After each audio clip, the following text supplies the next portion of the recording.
আজকের এই ছত্তিশগড় পুলিশ এবং আমাদের কেন্দ্রীয় সরকারের অধীনস্থ আধা সামরিক বাহিনী মাওবাদীদের বিরুদ্ধে অভিযান চালানোকালীন মাওবাদীদের ল্যান্ডমাইন বিস্ফোরণে আমাদের দেশের ৯ জন সেনার প্রাণ গেছে। অর্থাৎ ডবল ইঞ্জিন শাসিত ছত্তিশগড়ের এই প্রশাসনিক কাঠামো ও প্রশাসনিক ব্যবস্থা, যেখানে মাওবাদীদের ল্যান্ডমাইন বিস্ফোরণে ৯ জন বীর সৈন্য প্রাণ হারিয়েছে। অর্থাৎ এখান থেকে প্রমাণ হয়ে যায় যে ডবল ইঞ্জিন শাসিত যে সমস্ত রাজ্য আছে, সেই সমস্ত রাজ্যে একের পর এক প্রশাসনিক ব্যর্থতা বিজেপির চোখে আঙুল দিয়ে দেখিয়ে দিচ্ছে বিজেপি শাসিত রাজ্যগুলোকে শুধুমাত্র কেন্দ্রীয় সংস্থা দিয়ে তাদের উপরে জোর জবরদস্তি জুলুম করে অত্যাচার করলেই ডবল ইঞ্জিন শাসিত রাজ্যগুলোর অবস্থা ভালো হয়ে যাবে না।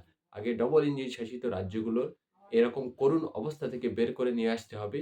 আর কত আমাদের দেশের সৈন্যদের বলির পাঁঠা করে কেন্দ্রীয় সরকার ক্ষমতায় টিকে থাকতে চাইবে?